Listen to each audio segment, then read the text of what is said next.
Hello guys and girls, in this video I will tell you about geology as a science.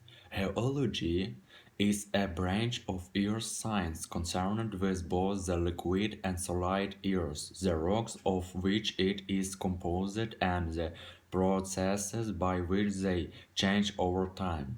Geology can also include the study of the solid features of any terrestrial planet or nature satellite such as Mars or the Moon.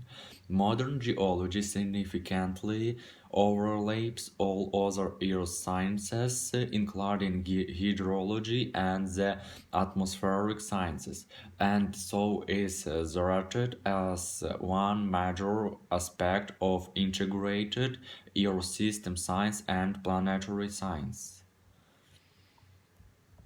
Geology describes the structure of the Earth on and beneath its surface and the processes that have shaped the structure. It also provides tools to determine the relative and absolute age of rocks found in a given location and also to describe the histories of those rocks. By combining those tools, geologists are able to chronicle the geological history of the Earth as a whole and also to demonstrate the age of the Earth.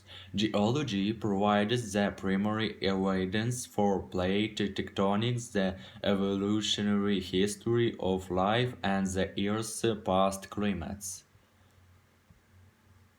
Geologists use a wide variety of methods to understand the Earth's structure and evolution, including field work, rock description, geophysical techniques, chemical analysis, physical experiments, and numerical modeling. In practical terms, geology is important for mineral and hydrocarbon exploration and exploitation, evaluating water resources, researchers' understanding of nature hazard, the remediation of environment problems, and providing insights into past climate change. Geology is a major academic discipline and it is central to geological engineering and plays an important role in geocli- geocli- geotechnical engineering. Geological materials. The majority of geological data comes from research on solid earth materials, meteorites, and other extraterrestrial nature. Materials are also studied by geological methods. Minerals. Minerals are nature occurring elements and compounds with a definite homogeneous chemical composition and ordered atomic composition. Each mineral has distinct physical properties and there are many tests to determine each of them. The specimens can be tested for luster, color, streak, hardest, breakage pattern, specific gravity, effervescence, magnetism, taste. Rocks. A rock is any nature occurring solid mass or aggregate of minerals or mineraloids. Most research in geology is associated with the study of rocks as they provide the primary record of the majority of the geological history of the Earth. There are the three major types of rocks: igneous, sedimentary, and metamorphic. The rock cycle illustrates the relationships among them. See diagram. When a rock solidifies or crystallizes from melt, magma, or lava, it is an igneous rock. This rock can be weathered and eroded, then redeposited and light-fed into a sedimentary rock. It can then be turned into a metamorphic rock by heat and pressure that change its mineral content, resulting in a characteristic fabric. All three types may melt again, and when this happens, new magma is formed from which an igneous rock may once more solidify. Organic matter such as coal, bitumen, oil, and natural gas is linked mainly to organic rich sedimentary rocks. To study all three types of rock, geologists evaluate the minerals of which they are composed and their other physical properties such as texture and fabric. Unlighted material. Geologists also study unlighted materials that lie about the bedrock. This study is often known as Quaternary geology. After the Quaternary period of geology history, which is the most recent period of geologic time. Magma is the original and unliquefied source of all igneous rocks. The active fluid of molten rock is closely studied in volcanology, and igneous petrology aims to determine the history of igneous rocks from their original molten source to their final aura crystallization. Whole ear structure. In the 1916s, it was discovered that the Earth's lithosphere, which includes the crust and rigid uppermost portion of the upper mantle, is separated into tectonic plates that move across the plastically deforming solid upper mantle, which is called the astronosphere. This theory is supported by several types of observations, including sulfur splitting and the global distribution of mountain terrain and seismicity. There is an intimacy coping between the movement of the plates on the surface and the convection of the mantle. Thus, oceanic plates and the adjoining mantle convection currents always move in the same direction because the oceanic lithosphere is actually the rigid upper thermal boundary layer of the convecting mantle. This coping between rigid plates moving on the surface of the Earth and the convection mantle is called plate tectonics. The development of plate tectonics has provided a physical basis for many observations of the solid Earth. Long linear regions of geological features are explained as plate boundaries. For example, mid-ocean ridges, high regions on the seafloor where hydrothermal vents and volcanoes exist are seen as divergent boundaries where two plates move apart. Arcs of volcanoes and earthquakes are theorized as convergent boundaries where one plate subducts or moves under the another. Transform bond areas such as the San Andreas fault system resulted in widespread powerful earthquakes. Plate tectonics also has provided a mechanism for Alfred Wegener's theory of continental drift, in which the continents move across the surface of the Earth over geological time. They also provided a driving force for crystal deformation and a new setting for the observation of structural geology. The power of the theory of plate tectonics lies in its ability to combine all of those observations into a single theory of how the lithosphere moves over the convection mantle. Structure. Advanced in seismology, computer modeling, and mineralogy and crystallography at high temperatures and pressures give insight into the internal composition and structure of the Earth. Seismologists can use the arrival times of seismic waves to image the interior of the Earth. Early advances in this field showed the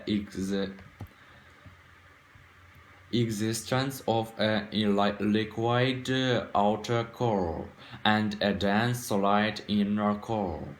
Those advances led to the development of a layered model of the Earth with a crust and lithosphere on top, the mantle below and the outer core and the inner core below that. More recently, seismologists have been able to create detailed images of wave speeds inside the Earth in the same way a doctor images a body in a CT scan. Those images have led to a much more detailed view of the interior of the Earth and have replaced the simplified layered model with a much more dynamic model. Mineralogists have been able to use the pressure and temperature data from the seismic and modeling studies alongside knowledge of the elemental composition of the Earth to reproduce those conditions in experimental settings and measure changes in crystal structure. Those studies explain the chemical changes associated with the major seismic discontinuities in the mantle and show the crystallographic structures expected in the inner core of the Earth. Geological time. The geological time scale encompasses the history of the Earth. It is demarcated at the earliest by the days of the first solar system material, which is beginning of the informally recognized Dim Aeon, a division of geological time. At the later end of the scale, it is marked by the present day. Time scale of the Earth. The following 5 timelines show the geologic time scale to scale. The first shows the entire time from the formation of the Earth to the present, but this gives little space for the most recent eon. The second timeline shows an expanded view of the most recent eon. In a similar way, the most recent era is expanded in the third timeline, the most recent period is expanded in the fourth timeline, and the most recent epoch is expanded in the fifth timeline.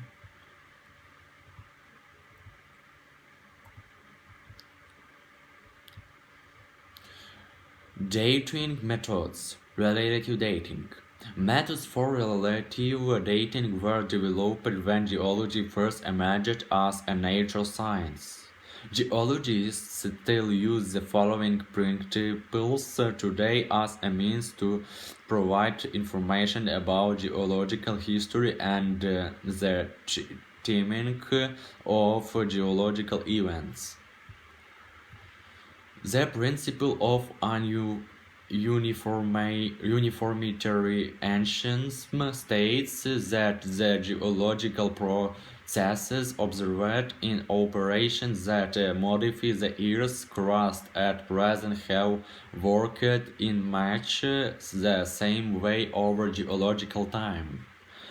A fundamental principle of geology advanced by the 18th century Scottish physician and geologist James Hutton is that the present is the key to the past.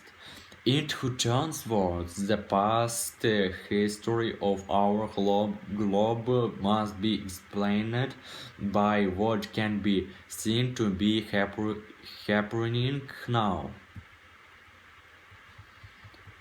The principle of intrusive relationship concerns cross-cutting intrusions in geology. When an ingenious intrusion cuts across a formation of sedimentary rock, it can be determined that the igneous intrusion is younger than the sedimentary rock. Different types of intrusions include strokes, lacolites, batolites, sills, and dikes. The principle of cross-cutting relationships pertains to the formation of faults and the age of the sequences throughout which they cut. Faults are younger than the rock they cut. Accordingly, if a fault is found that penetrates some formations but not those on top of it, then the formations that were cut are older than the fault, and the ones that are not cut must be younger than the fault. Finding the key bet in those situations may help determine whether the fault is a normal fault or a thrust fault. The principle of inclusions and components states that with the sedimentary rocks, if inclusions are found in a formation, then the inclusions must be older than the formation that contains them. For example, in sedimentary rocks, it is common for gravel from an older formation to be repied up and included in a newer layer.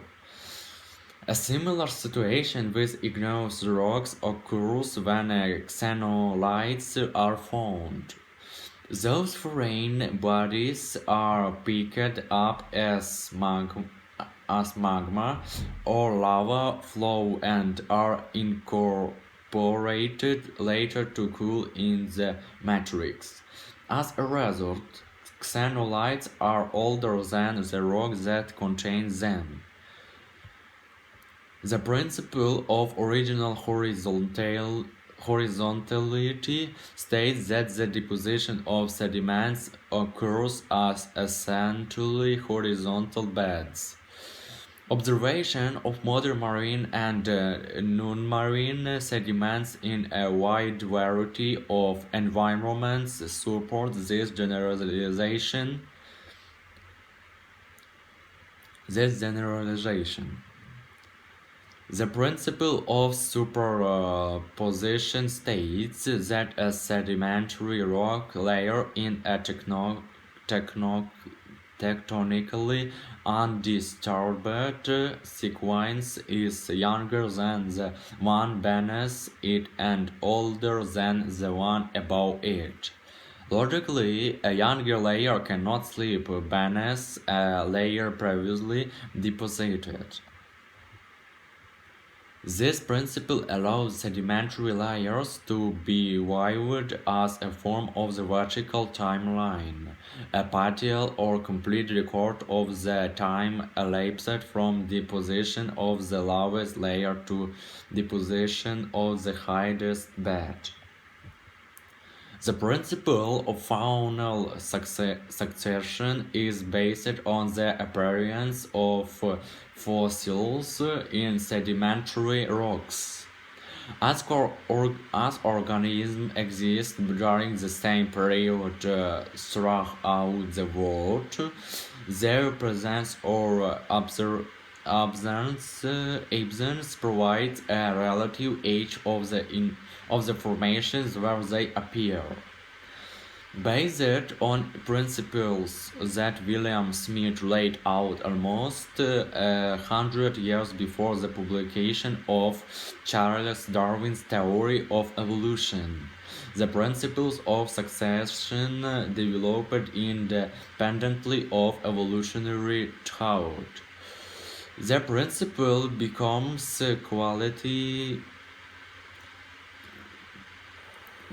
quite complex, however, given the uncertainties of fossilization, localization of fossil types due to literal changes in habitat, and that not all fossils formed globally at the same time. That is all. Thank you for watching.